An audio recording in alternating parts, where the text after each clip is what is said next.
اللهم صل على سيدنا ومولانا محمد وعلى آل سيدنا ومولانا محمد وبارك وسلم عليه. الحمد لله حمدا كثيرا طيبا مباركا فيه، والصلاة والسلام على سيدنا ومولانا محمد عليه أفضل التحيات والثناء، وعلى آله الطيبين وأصحابه الرحماء. أعوذ بالله من الشيطان الرجيم. بسم الله الرحمن الرحيم. إنا أرسلناك شاهدا ومبشرا ونذيرا لتؤمنوا بالله ورسوله وتعزروه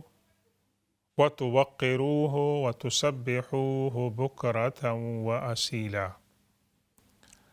صدق الله مولانا العظيم، وبلغنا رسوله النبي الأمي الأمين الكريم، ونحن على ذلك لمن الشاهدين والشاكرين، والحمد لله رب العالمين. رب اشرح لي صدري ويسر لي أمري واحلل عقدة من لساني يفقهوا قولي. السلام علیکم ورحمۃ اللہ تعالی وبرکاتہ. محترم ناظرین گرامی اور سامعین کرام، آپ کی خدمت میں دوبارہ اس تمنا اور دعا کے ساتھ حاضر ہو رہے ہیں کہ آپ جہاں کہیں بھی ہوں، اللہ تبارک و تعالی آپ کو ایمان کی سلامتی، صحت اور عافیت عطا فرمائے، اور آپ کے گرد و نواح کے ماحول کے اندر اللہ تبارک و تعالی امن اور خوشحالی نصیب فرمائے۔ اپنی معروضات پیش کرنے سے پہلے حسب معمول ہم دعا کریں گے فلسطین کے مظلومین کے لیے۔ اللہ تبارک و تعالی ان کو جو وہ کوشش کر رہے ہیں کہ ان کو اپنے ملک کے اندر آزادی حاصل ہو، اللہ تبارک و تعالی ان کو یہ نعمت عطا فرمائے، اور ان کی قربانیوں کو اللہ تبارک و تعالی قبول فرمائے، اور اللہ تعالی وہ تمام نعمتیں ان کو عطا فرمائے جن کے وہ مستحق ہیں۔ آمین یا رب العالمین۔ ناظرین گرامی، اسلامی کیلنڈر کے مطابق آج ماہ صفر کی 29ویں تاریخ ہے، اور یہ امکان ہو سکتا ہے کہ کل یعنی بدھ کو ربیع الاول شریف کی پہلی تاریخ ہو، اور ربیع الاول شریف مسلمان کے لیے کسی تعارف کا محتاج نہیں۔ تو یہ مہینہ بابرکت مہینہ ہے، اور اس مہینے کو شرف ملا کہ اس کے اندر حضور پاک صلی اللہ علیہ وسلم کی ولادت باسعادت اور دوسرے بھی اہم واقعات جو ہیں وہ اس ماہ مبارک کے اندر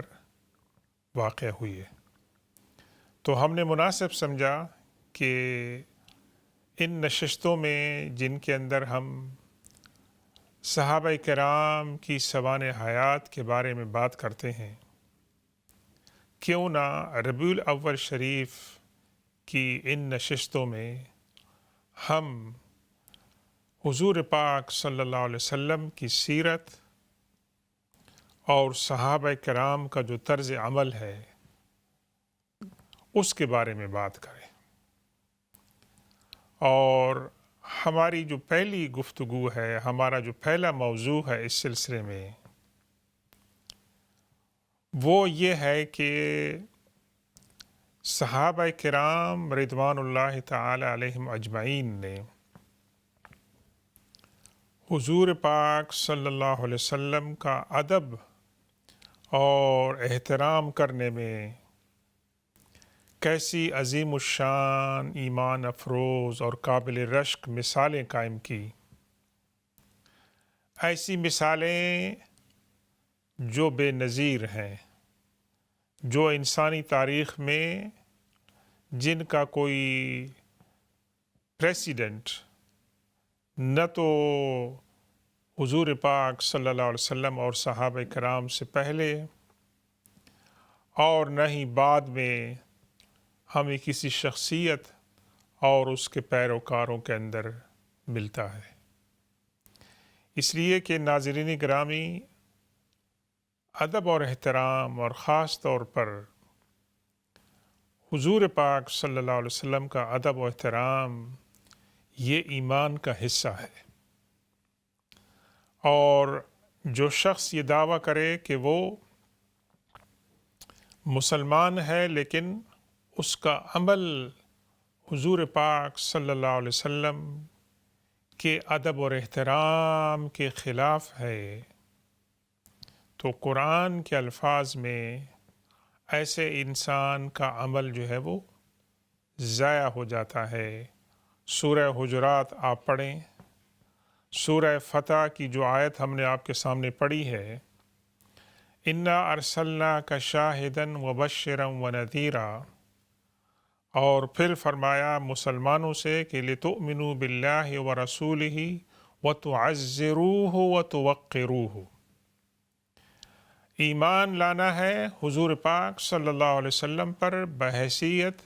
کہ وہ اللہ کے پیغمبر اور خاتم النبیین ہیں، حامل قرآن ہیں،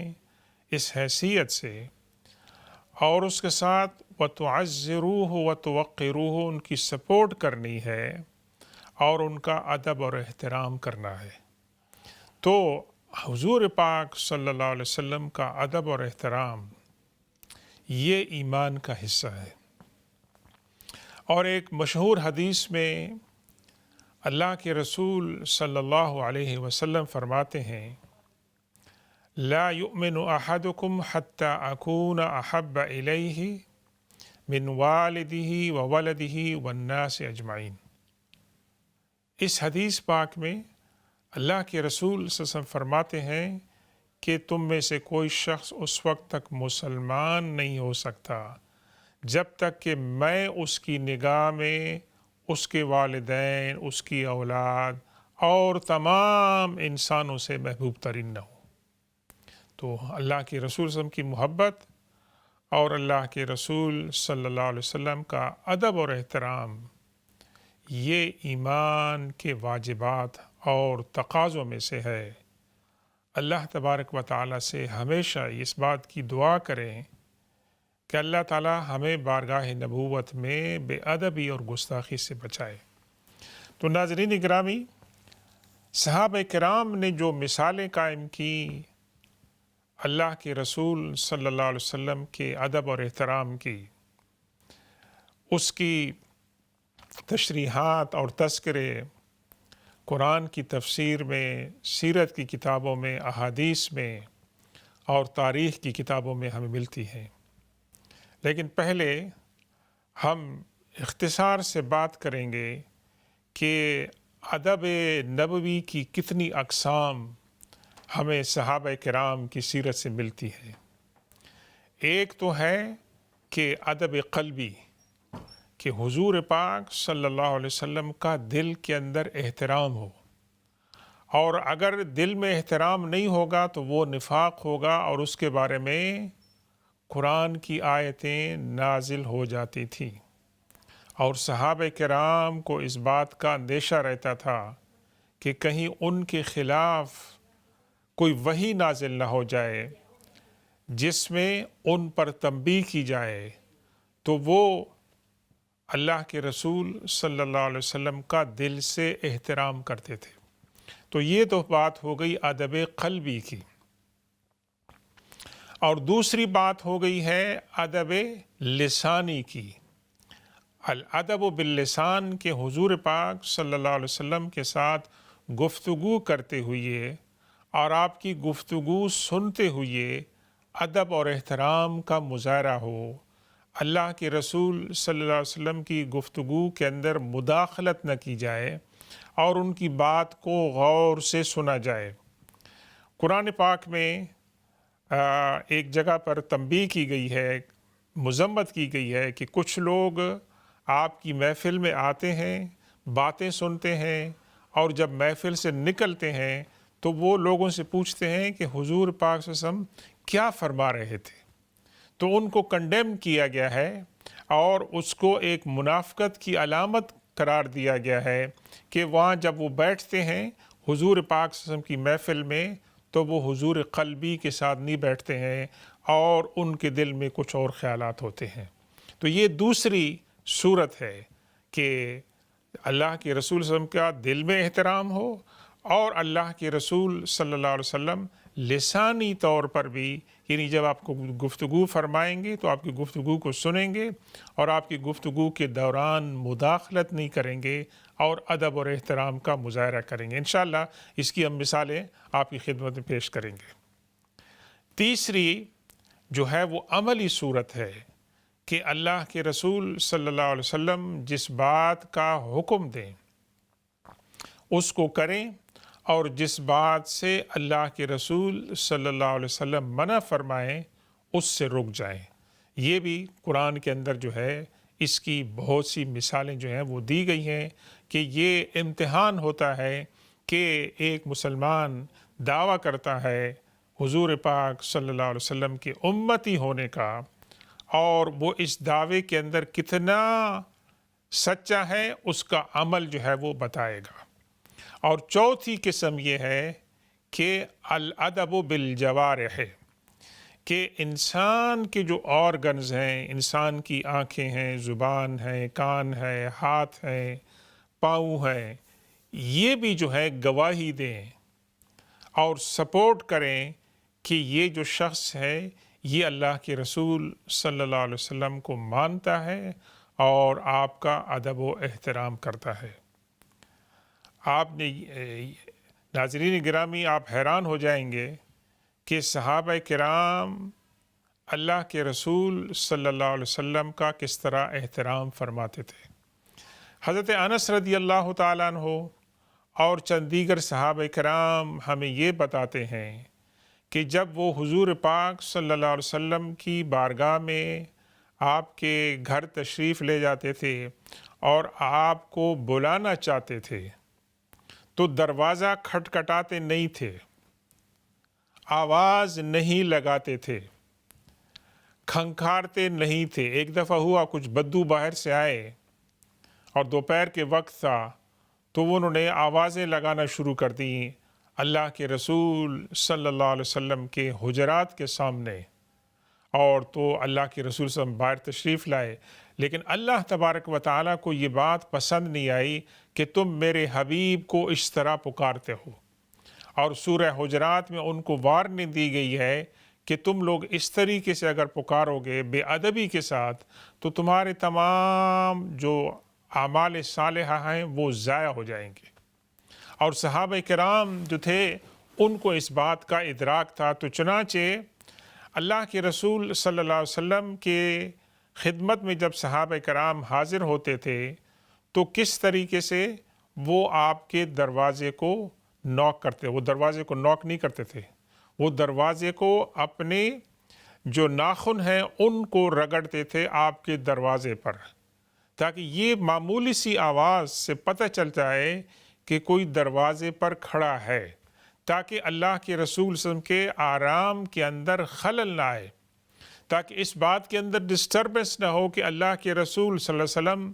گھر میں آرام فرما رہے ہیں، عبادات فرما رہے ہیں، خلوت میں ہیں اللہ کے ساتھ، یا ان کے پاس اللہ کی طرف سے کوئی وحی آ رہی ہے، تو وہ اس کے اندر کوئی دخل نہ دیں ایسا کہ جس کی وجہ سے اللہ کے رسول صلی اللہ علیہ وسلم کی شان میں گستاخی ہو۔ تو بجائے اس کے کہ دروازے پہ نوک کرتے، آواز لگاتے، وہ اپنے ناخن رگڑتے تھے۔ تو اب آپ دیکھیں کہ اب جب آپ ناخن رگڑیں گے دروازے پر تو بہت ہی معمولی سی آواز ہوگی، پتہ چل جائے گا کہ کچھ ہو رہا ہے۔ اور حضور پاک صلی اللہ علیہ وسلم کی سماعت پہ تو قربان جائیے کہ آپ کو اس بات کے اندر تو کوئی وہ نہیں تھا کہ آپ ان کی آواز کو نہیں سن لیں گے یا آپ کے اہل بیت کو اس بات کا احساس نہ ہو جاتا تھا۔ تو یہ ادب کی اعلیٰ ترین مثال صحابہ کرام نے قائم کی، اور جب آپ کی محفل میں ہوتے تھے حضور پاک صلی اللہ علیہ وسلم تو آئی کانٹیکٹ نہیں کرتے تھے، بلکہ نگاہیں نیچے ہوتی تھیں۔ اور اس کی مثال ہمیں کیسی دی گئی ہے؟ صحابہ کرام خود روایت کرتے ہیں کہ صحابہ کرام اللہ کے رسول صلی اللہ علیہ وسلم کی بارگاہ میں جب ہوتے تھے تو ان کی نگاہیں نیچے ہوتی تھی اور موشن لیس ہوتے تھے، کوئی حرکت نہیں ہوتی تھی۔ اور اس کی مثال کیسے دیتے ہیں کہ اگر آپ کے سر کے اوپر پرندہ بیٹھا ہو اور آپ پرندے کو ڈسٹرب نہیں کرنا چاہتے ہیں، کہ اگر آپ نے سر کو ہلایا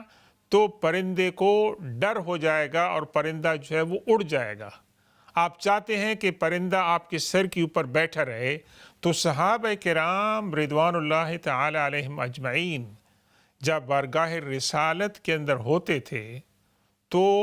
اس طرح ادب کے ساتھ نگاہیں نیچے کر کے بیٹھتے تھے کہ جس طرح ان کے سروں پر پرندے ہوں، اور وہ حرکت نہیں کرتے تھے، کیونکہ اگر حرکت کریں گے تو پرندہ جو ہے وہ اڑ جائے گا۔ یہ صحابہ کرام رضوان اللہ تعالی علیہم اجمعین کو یہ بات الہام ہوئی اللہ کی طرف سے کہ صحابہ کرام کو اللہ تبارک و تعالی نے چن لیا تھا، اور حضور پاک صلی اللہ علیہ وسلم ایک نہیں کئی احادیث میں اپنے صحابہ کرام کی فضائل بیان فرماتے ہیں، اور فرماتے ہیں کہ صحابہ کرام کو اللہ تعالیٰ نے اور ان کے دلوں کو اللہ تعالیٰ نے میری نبوت اور رسالت کے لیے اللہ تعالیٰ نے انہوں نے چن لیا۔ تو ان کا مقام بھی کتنا بڑا ہے، امت میں سب سے بڑا مقام جو ہے وہ صحابہ کرام۔ ہمیں ایک صحابی کے بارے میں بات ملتی ہے کہ وہ حضور پاک صلی اللہ علیہ وسلم کی جب بارگاہ میں ہوتے تھے تو وہ ان کی نگاہ ہر وقت آپ کے چہرے انور پر ہوتی تھی، اور وہ کہتے تھے کہ میں جب بھی محفل میں نہیں ہوتا ہوں تو میں اس بات کو مس کرتا ہوں کہ میں آپ کے رخ انور کی زیارت سے محروم ہوں۔ تو وہ کہتے تھے کہ جب بھی وہ مجلس میں ہوں گے وہ کیا کریں گے کہ ان کی نگاہ جو ہے وہ مرکوز ہوگی اللہ کے رسول صلی اللہ علیہ وسلم کے چہرہ انور پر۔ یہ عشق و محبت اور ادب کا احترام کا ایک مختلف پہلو ہے۔ اور ایک پہلو، ایک بڑے صحابی کیا کہتے ہیں کہ میں نے اللہ کے رسول صلی اللہ علیہ وسلم کی جی بھر کر میں زیارت نہیں کر سکا، اور وہ کہتے ہیں کہ میں نے میری نگاہ میں حضور پاک صلی اللہ علیہ وسلم سے محبوب ترین کوئی چیز نہیں ہے، لیکن میں نے ان کو جی بھر کے نہیں دیکھا کیونکہ میری آنکھیں نیچے ہوتی تھی ادب اور احترام اور ہیبت کی وجہ سے۔ اور بعض صحابہ کرام اللہ کے رسول صلی اللہ علیہ وسلم کی بارگاہ میں کانپتے تھے، بات کرتی ہوئی اور بیٹھتی ہوئی بھی، کہ اللہ کے رسول صلی اللہ علیہ وسلم کا وقار اور دبدبہ اتنا ہوتا تھا کہ وہ لب کشائی کرتی ہوئی بھی، وہ ان کے اندر جنبش ہوتی ہوئی بھی ان کو تکلیف ہوتی تھی اور بڑی ہیزیٹیشن ہوتی تھی کہ اللہ کے رسول صلی اللہ علیہ وسلم کے ساتھ کس طرح ہم کلام کریں۔ تو وہ صحابی فرماتے ہیں کہ اگر کوئی مجھ سے پوچھے کہ میں حضور پاک صلی اللہ علیہ وسلم کے فیچرز، فزیکل ٹریٹس اور جو آپ کا حلیہ ہے میں بیان کروں تو میں نہیں کر سکا، کیونکہ میں نے آپ کو دیکھ نہیں سکا۔ اب میں آپ کی محفل میں کیسے رہتا تھا؟ میری آنکھیں نیچے ہوتی تھیں اور میں آپ کی باتیں سنتا تھا، لیکن مجھ کے اندر میرے اندر ہمت نہیں تھی کہ میں آپ سے آنکھیں ملا سکوں۔ ایک بات ہمیں صحابہ کرام کی روایات میں ملتی ہے کہ تمام صحابہ کرام، اکثر صحابہ کرام کا تو یہ حال تھا کہ ان کی نگاہیں نیچے ہوتی تھیں، لیکن دو صحابی جو تھے ان کو یہ امتیاز حاصل تھا، ان کو یہ خصوصیت حاصل تھی کہ جن کو اللہ کے رسول صلی اللہ علیہ وسلم فرمایا کہ یہ میرے ناک اور کان، یہ میرے کان اور میری آنکھیں ہیں، اور وہ ہیں ابو بکر اور عمر فاروق رضی اللہ تعالیٰ عنہ۔ یہ نگاہیں بلند کر کے، یہ بھی ادب کا احترام تھا، ادب کا مقام تھا کہ حضور پاک صلی اللہ علیہ وسلم کو دیکھے رہنا اور دیکھیں کہ محفل کے اندر کیا ہو رہا ہے۔ باقی تمام صحابہ کرام جو تھے وہ اللہ کے رسول صلی اللہ علیہ وسلم کی بارگاہ میں نگاہوں کو نیچے کر کے وہ سنتے رہتے تھے۔ اور ناظرین گرامی، ایک بہترین ڈسکرپشن جو ہمیں تاریخ میں حدیث کی کتابوں بخاری شریف کے اندر ملتی ہے، وہ ایک ایسے انسان کی طرف سے ملتی ہے جس نے اسلام قبول بعد میں کیا، لیکن جس نے صحابہ کرام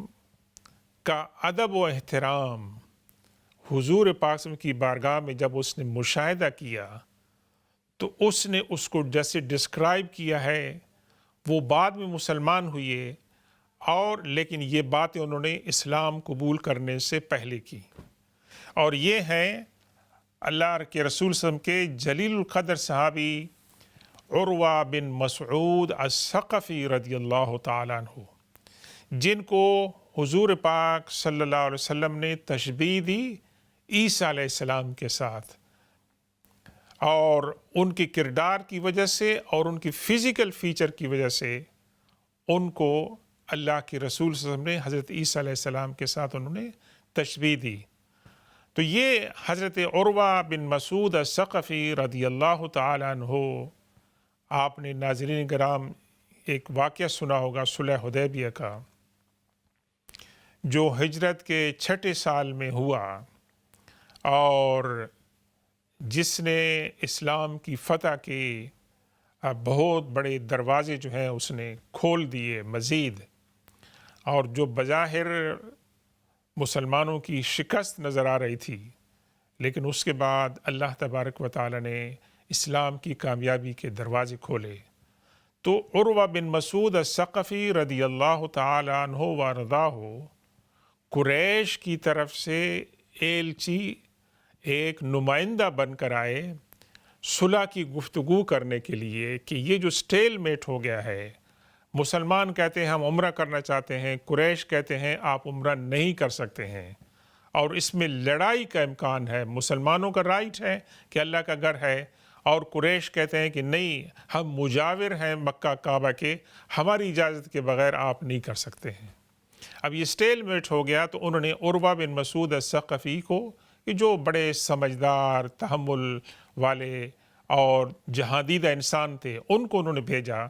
کہ آپ جا کر مسلمانوں کے ساتھ اور حضور پاک صلی اللہ علیہ وسلم کے ساتھ گفتگو کریں کہ کوئی وے آؤٹ مل جائے اور لڑائی بھی نہ ہو جائے اور معاملات بھی سدھر جائیں۔ تو یہ عروہ بن مسعود الثقفی رضی اللہ تعالی عنہ آتے ہیں حضور پاک صلی اللہ علیہ وسلم کے پاس۔ یہ طائف کے تھے، بعد میں مسلمان ہوئے، ان کی اپنی قوم نے ان کو مار دیا تھا اسلام کی وجہ سے، لیکن یہ کہ حضور پاک صلی اللہ علیہ وسلم کے پاس جب آتے ہیں تو یہ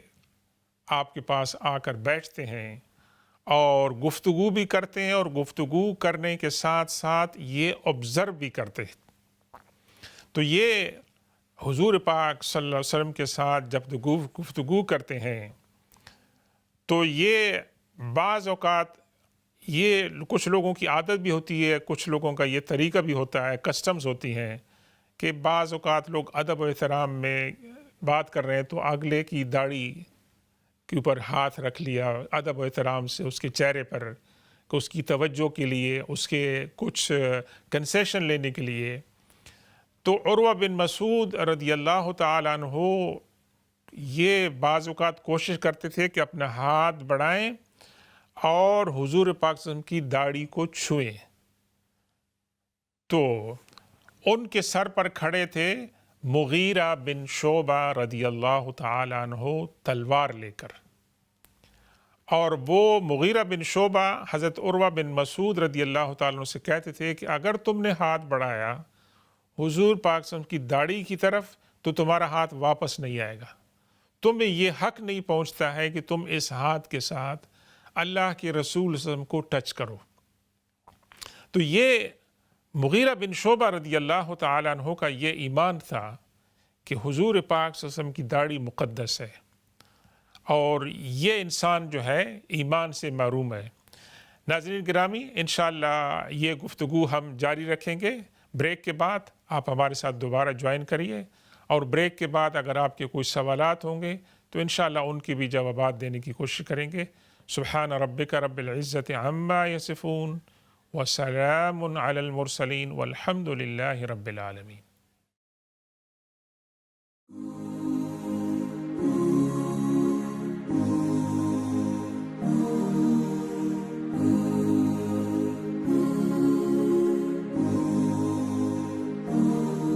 بسم اللہ الرحمن الرحیم. السلام علیکم ورحمۃ اللہ تعالی وبرکاتہ. ویلکم بیک ناظرین گرامی. ہمارے وقفے کے بعد دوسری جو ہے یہ نشست ہے، اور اس دوران اگر آپ کے کوئی سوالات ہیں تو آپ پیش کر سکتے ہیں. انشاءاللہ ہم ان کے جوابات دینے کی کوشش کریں گے. اور وقفے پہ جانے سے پہلے ہماری گفتگو ہو رہی تھی اس موضوع پر کہ صحابہ کرام اللہ کے رسول صلی اللہ علیہ وسلم کا کس طرح احترام اور ادب کرتے تھے، اور انہوں نے ایسی مثالیں قائم کی کہ جن کی مثالیں جو ہیں پریسیڈنس انسانی تاریخ کے اندر وہ نہیں ملتی ہیں. اور ہم گفتگو کر رہے تھے اللہ کے رسول صلی اللہ علیہ وسلم کے صحابہ کرام کے ساتھ اس ادب کی ایک واقعہ کی طرف کہ جو صلح حدیبیہ جو ہجرت کے 6 سال میں ہوا تھا، اور جس کے اندر حضرت عروہ بن مسعود الثقفی رضی اللہ تعالیٰ عنہ قریش کے ایلچی بن کر حضور پاک صلی اللہ علیہ وسلم کے پاس آئے تھے نیگوسیشن کرنے کے لیے، کوئی وے آؤٹ بنانے کے لیے کہ یہ جو ٹینشن ہے وہ ختم ہو جائے اور امن ہو جائے اور لڑائی نہ ہو. تو جب وہ حضور پاک صلی اللہ علیہ وسلم کے پاس آئے باتیں کرنے کے لیے، تو اللہ تبارک و تعالیٰ کی دیکھیں قدرت کے کام ہیں. وہ کام کس کام کے لیے آئے تھے، لیکن اللہ تبارک و تعالیٰ نے ان کو یہ موقع دیا کہ دنیا جانے کہ حضور پاک صلی اللہ علیہ وسلم کا کیا مقام ہے ان کے پیروکاروں کی نظر میں. تو یہ جو آبزرویشن تھی ان کی یہ بہت زیادہ امپورٹنٹ تھی، اور یہی آبزرویشن لے کر وہ واپس قریش کے سرداروں کے پاس گئے. قریش کے سردار بھی جانتے ہوں گے، لیکن بہرکیف چونکہ مکہ کی جو لائف تھی وہ زیادہ پرسیکیوشن کی تھی، اور قریش کو اتنا زیادہ موقع نہیں ملتا تھا کہ وہ حضور پاک صلی اللہ علیہ وسلم کے صحابہ کرام جو آپ کا احترام کرتے تھے اس کو وہ نوٹس کرتے. اور یہ صحابہ کرام مدینہ میں پہنچتے ہیں، مدینہ سے واپس آتے ہیں حضور پاک صلی اللہ علیہ وسلم کے ساتھ. تو بألفاظ عروہ بن مسعود الثقفی رضی اللہ تعالی عنہ اپنے قریش کے سرداروں سے کہتے ہیں کہ آپ میری ایک بات سنیں. میں دنیا کے درباروں میں گیا ہوں، میں کیسر روم کے دربار میں گیا ہوں، میں ایران کے کسریٰ کے دربار میں بادشاہ کے پاس گیا ہوں، میں حبشہ کے نجاشی کے دربار میں بھی گیا ہوں، اور میں نے بڑے بڑے لوگوں کو دیکھا ہے جو سلاطین ہیں، جو امراء ہیں، اور جو اپنی قوم کے سربراہ ہوتے ہیں، اور میں نے ان کے پیروکاروں کو بھی دیکھا ہے. لیکن جو ادب اور احترام میں نے محمد الرسول اللہ صلی اللہ علیہ وسلم کے پیروکاروں میں دیکھا ہے، ان کے متعلق وہ میں نے دنیا میں کہیں بھی نہیں دیکھا ویسے. اور یہ بات حقیقت تھی. اور انہوں نے جو الفاظ انہوں نے استعمال کیے یہ بخاری شریف کے اندر ہے، اور ان کا کہنا یہ تھا کہ جب حضور پاک صلی اللہ علیہ وسلم کا لعاب دہن یا بلغم جو ہے وہ نکلتا ہے، لعاب دہن اور بلغم جو نکلتا ہے ناک سے، تو وہ اس کو صحابہ کرام زمین کے اوپر نہیں گرنے دیتے، بلکہ اس کو اپنی ہتھیلیوں سے لے لیتے ہیں، اپنے بدن پر، اپنے چہرے پر اس کو مل لیتے ہیں ویسے. ناظرین گرامی، صحابہ کرام کو کس نے یہ الہام کیا تھا، کس نے یہ انسپائر کیا تھا، القاء کیا تھا کہ حضور پاک صلی اللہ علیہ وسلم جب وضو کرتے ہیں تو آپ کے وضو کے پانی کے ایک قطرے کو بھی وہ زمین پر نہیں گرنے دیتے، اور آپ کے بدن مبارک سے جو پانی ٹچ ہوتا ہے اس پانی کو اپنے ہاتھوں پہ مل لیتے ہیں، اور یوں لگتا ہے کہ وہ ایک دوسرے کے ساتھ جھڑپ کریں گے، لڑائی کریں گے کہ اللہ کے رسول صلی اللہ علیہ وسلم کے وضو کا جو پانی ہے اس کو زمین پر نہ گرنے دیں، اور ایک دوسرے سے سبقت لے جانی کرتے ہیں کہ مجھے کاش اللہ کے رسول صلی اللہ علیہ وسلم کا استعمال شدہ پانی، وضو کا پانی مل جائے، اس کو میں اپنے ہاتھوں پہ، اپنے چہروں پہ، اپنے بدن پہ، اپنے کپڑوں پہ لگا لوں۔ آپ کے بلغم کو زمین پہ نہیں گرنے دیتے ہیں، آپ کے لعاب دہن کو زمین پر نہیں گرنے دیتے ہیں، آپ کے وضو کے پانی کو زمین پر نہیں گرنے دیتے ہیں، اور جب آپ گفتگو فرماتے ہیں تو ان کی آواز بہت ہی لو ہوتی ہے صحابہ کرام کی، اور وہ اپنی نگاہوں کو وہ نیچے کر لیتے ہیں، اور جب آپ کسی بات کا حکم دیتے ہیں تو اس حکم کی تعمیل میں وہ کسی تردد کا مظاہرہ نہیں کرتے ہیں، اس کو فوراً اس کے اوپر عمل کرتے ہیں۔ تو یہ جو مثالیں حضرت عروہ بن مسعود الثقفی رضی اللہ تعالیٰ عنہ، شاید ان کی آبزرویشن تھی کہ اللہ تعالیٰ نے بعد میں ان کو ایمان کی توفیق دی، اور وہ اپنی قوم کے اندر ایک مبلغ بن کر جاتے ہیں، پھر ان کو اللہ کے رسول صلی اللہ علیہ وسلم منع کیا کہ آپ نہیں جائیں، وہ گئے، پھر ان کو شہادت بھی ملی، اور ان کو اللہ کے رسول صلی اللہ علیہ وسلم نے حضرت عیسیٰ علیہ السلام کے ساتھ تشبیہ دی۔ تو یہ جو الفاظ انہوں نے ڈسکرائب کیے اللہ کے رسول صلی اللہ علیہ وسلم کے ادب میں، صحابہ کرام کے رویے کے،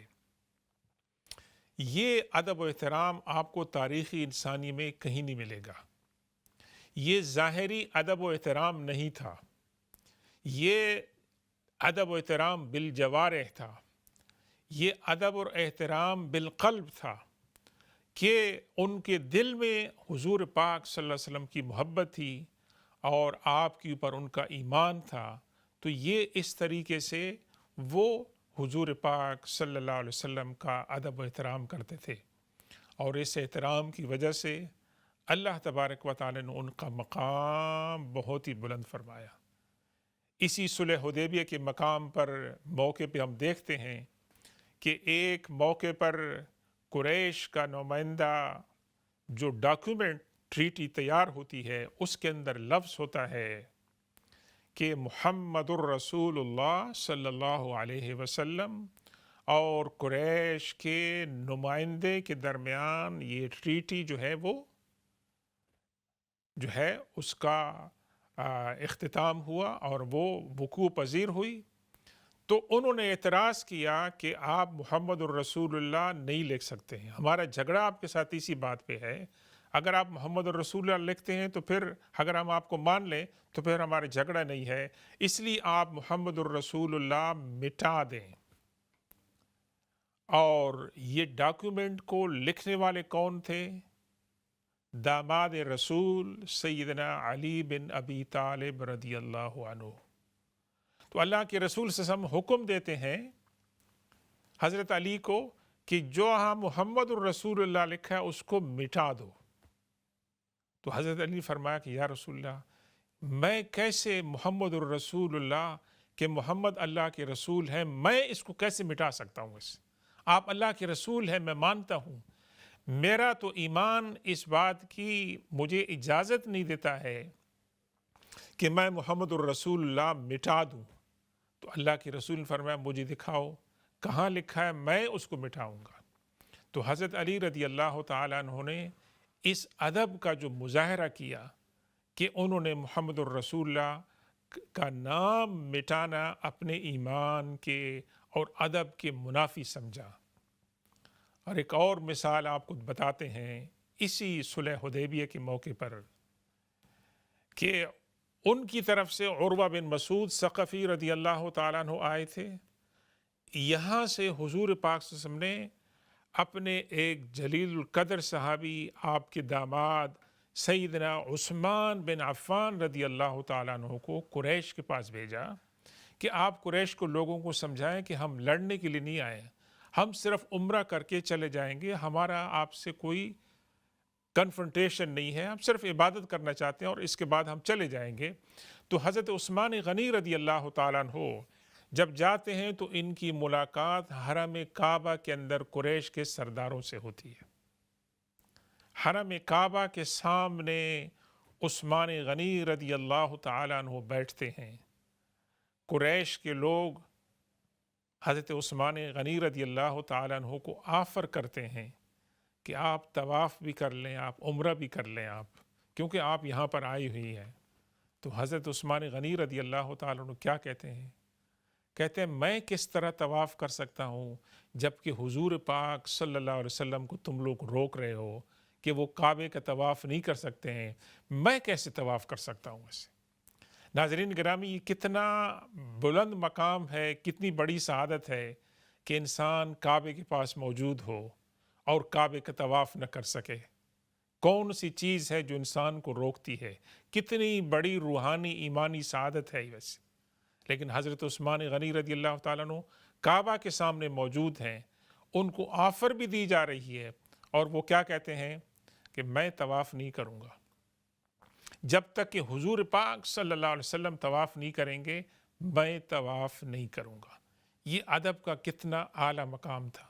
اس کے اندر کون سی مثال ہے؟ ادب باللسان بھی ہے، ادب بالقلب بھی ہے، ادب بالعمل بھی ہے، ادب بالجوارح بھی ہے۔ اور ہم کو مدینہ پاک کے اندر بہت سی ایسی مثالیں ملتی ہیں صحابہ کرام کے ادب کی حضور پاک صلی اللہ علیہ وسلم کی بارگاہ میں۔ اور ایک بہت مشہور روایت جو پہلے بھی ہم عرض کر چکے ہیں، اللہ کے رسول صلی اللہ علیہ وسلم کے میزبان حضرت ابو ایوب انصاری رضی اللہ تعالیٰ عنہ وارضاہ، حضور پاک صلی اللہ علیہ وسلم ان کے گھر پہ جب جاتے ہیں مدینہ میں تو ان کے گھر میں قیام ہوتا ہے، اور حضور پاک صلی اللہ علیہ وسلم حضرت ایوب انصاری رضی اللہ تعالیٰ عنہ سے کہتے ہیں کہ آپ ہمیں نچلی جو منزل ہے وہاں پر ٹھہرنے دیں، کیونکہ لوگوں نے ہمارے ساتھ آ کے ملاقات کرنی ہے، تو آپ اوپر کی منزل میں ٹھہریں۔ حضرت ابو ایوب انصاری رضی اللہ تعالیٰ عنہ فرماتے ہیں کہ وہ رات جو اوپر کی منزل میں نے اور میری بیوی نے گزاری، وہ رات ہم نے ایک لمحے بھر بھی ہماری آنکھیں جو ہیں وہ نہیں چھپی، ہم نے بغیر نیند کے گزاری، اور دیواروں کی سائٹ پہ ہم لوگ کناروں کے ساتھ چپٹے رہے ویسے، کیوں کہ اگر ہم چلیں گے ہماری موومنٹ ہو سکتی ہے، تو ہماری موومنٹ کے ہماری قدموں کی چاپ سے حضور پاک صلی اللہ علیہ وسلم کے آرام میں خلل آئے، یا ہو سکتا ہے کہ ہمارے چلنے سے کچھ گرد و غبار، کچھ ڈسٹ جو ہے وہ نیچے گرے اور حضور پاک صلی اللہ علیہ وسلم کے جسم اطہر کو تکلیف پہنچے۔ تو ہم نے پوری رات کس طرح گزاری کہ دیواروں کے ساتھ چمٹے رہے، میں اور میری وائف پوری رات کو۔ اور پھر ایک واقعہ ایسا ہوا کہ ان کے پاس ایک مٹکا تھا پانی کا، وہ ٹوٹ گیا، تو حضرت ابو ایوب انصاری رضی اللہ تعالیٰ عنہ فرماتے ہیں کہ میں نے اور میری بیوی نے جو ایک کمبل تھا، لحاف تھا ہمارے پاس جس کو ہم اڑتے تھے، ہم نے اس کو فوراً اس پانی کے ساتھ جو ہے استعمال کیا کہ تاکہ سوکھ جائے اور اس کا کوئی ڈراپ نیچے نہ گرے کہ اللہ کے رسول صلی اللہ علیہ وسلم کو تکلیف نہ ہو۔ تو صبح جب ہوئی تو انہوں نے عرض کی کہ یا رسول اللہ، ہمیں یہ برداشت نہیں ہے کہ آپ تو حامل وحی ہیں، آپ کے پاس کبھی جبریل علیہ السلام آ سکتے ہیں، تو آپ تو نیچے ہوں اور ہم آپ کے خادم اور آپ کے تابع دار اوپر کی منزل ہوں، ہم سے یہ برداشت نہیں ہو سکتا ہے، اور ہمارے ساتھ یہ رات کو یہ واقعہ ہوا، تو آپ پلیز اوپر تشریف لے جائیں تاکہ ہمیں بھی اطمینان ہو اور ہمیں یہ خدشہ نہ ہو کہ آپ کو کسی قسم کی تکلیف پہنچے۔ تو یہ ناظرین گرامی، یہ جو مثال قائم کی حضرت ابو ایوب انصاری رضی اللہ تعالیٰ عنہ نے اللہ کے رسول صلی اللہ علیہ وسلم کے ادب و احترام کی، یہ مثال آپ کو دنیا کے کسی لیڈر اور اس کے فالوور کے اندر وہ نہیں ملے گی ویسے۔ اور یہ بات تھی کہ دل سے ان کے ادب و احترام تھا اور حضور پاک صلی اللہ علیہ وسلم کی محبت تھی، تو اللہ تبارک و تعالیٰ نے ان کے مقامات اور درجات جو ہیں وہ بہت ہی انہوں نے بلند فرمائے تھے۔ آئیے چند دوسری مثالیں جو ہیں ہم دیکھتے ہیں کہ جب صحابہ کرام اللہ کے رسول صلی اللہ علیہ وسلم کی توجہ چاہتے تھے گفتگو کے لیے، تو کہتے تھے راعنا یا رسول اللہ، راعنا یا رسول اللہ۔ راعنا کا مطلب یہ ہے کہ اے اللہ کے رسول صلی اللہ علیہ وسلم، ہماری رعایت فرمائیے اور ہماری طرف توجہ فرمائیے۔ یعنی اللہ کے رسول صلی اللہ علیہ وسلم کی گفتگو میں انہوں نے سوچا کہ کوئی بات سمجھ میں نہیں آئی یا وہ سوال کرنا چاہتے ہیں، تو وہ کیا کہتے تھے؟ راعنا یا رسول اللہ، یا محمد نہیں کہتے تھے، یا رسول اللہ کہتے تھے، یا نبی اللہ کہتے تھے۔ اللہ کے رسول صلی اللہ علیہ وسلم کو پرسنل نام کے ساتھ وہ نہیں پکارتے تھے۔ اور آپ نے دیکھا ہوگا خاص طور پر آج کل کے معاشرے کے اندر کہ اگر آپ کسی لیڈر کے اتنے قریب ہیں تو آپ اس کو اس کے سر نیم کے ساتھ یا اس کے عہدے کا جو ٹائٹل ہے اس کے ساتھ نہیں پکاریں گے، آپ اس کو پرسنل نام کے ساتھ پکاریں گے جب بہت قریب ہو جائیں گے۔ ہاں، جو بعض بادشاہی محلات وغیرہ ہوتے ہیں اس کے کچھ ایٹیکیٹ ہوتے ہیں، لیکن جتنا آپ سربراہ کے قریب ہوں گے تو آپ اس کو اس کے پرسنل نام کے ساتھ جو ہے پکاریں گے۔ لیکن صحابہ کرام حضور پاک صلی اللہ علیہ وسلم کو یا محمد نہیں کہتے تھے، یا رسول اللہ کہتے تھے۔ اب اس کے اندر کچھ بری فطرت کے انسان تھے کہ جو راعنا کو راعینا کہتے تھے، را الف عین، اس کے معنی ہے کہ آپ پلیز ہماری طرف توجہ دے کے، یہ امر کا صیغہ ہے کہ آپ توجہ چاہتے ہیں تو آپ کہتے ہیں راعنا، اور اس کے اندر آپ تھوڑا سا اس کو کش دیں، راعینا، عین کے بعد یا لگا دیں، تو راعی کا معنی کیا ہوتا ہے؟ شیپرڈ، چرواہا۔ تو کچھ جو گستاخ قسم کے لوگ تھے، منافق قسم کے، حضور پاک صلی اللہ علیہ وسلم کی محفل میں بجائے اس کے کہ راعنا کہتے، وہ راعینا کہتے تھے، اے ہمارے چرواہے۔ یعنی اس طرح کی گستاخی وہ کرتے تھے۔ تو اللہ تبارک و تعالیٰ کو یہ بات پسند نہیں آئی۔ اللہ نے وہی نازل فرمائی کہ لا تقولوا راعنا، آپ راعنا نہ کہو بلکہ قولوا انظرنا، یہ لفظ ہی آپ استعمال کرنا چھوڑ دیں۔ اللہ تبارک و تعالیٰ آپ کو اس کا متبادل لفظ دے رہا ہے کہ آپ کہیں انظرنا، اے رسول صلی اللہ علیہ وسلم ہماری طرف نگاہ ڈالیں اور ہماری بات کو سنیں ویسے۔ تو یہ اللہ تبارک و تعالیٰ نے ان کو آداب میں یہ بات سکھائی۔ اور پھر کیا فرمایا؟ لا ترفعوا اصواتکم فوق صوت النبی، اپنی آوازوں کو اللہ کے رسول صلی اللہ علیہ وسلم کی آواز کے اوپر بلند مت کرو۔ اور پھر کیا فرمایا؟ لا تجعلوا دعاء الرسول بینکم کدعاء بعضکم بعضا، کہ جب حضور پاک صلی اللہ علیہ وسلم کو آپ مخاطب کر رہے ہوں تو ان کو اس طرح خطاب نہ کریں جس طرح تم ایک دوسرے کو خطاب کرتے ہو۔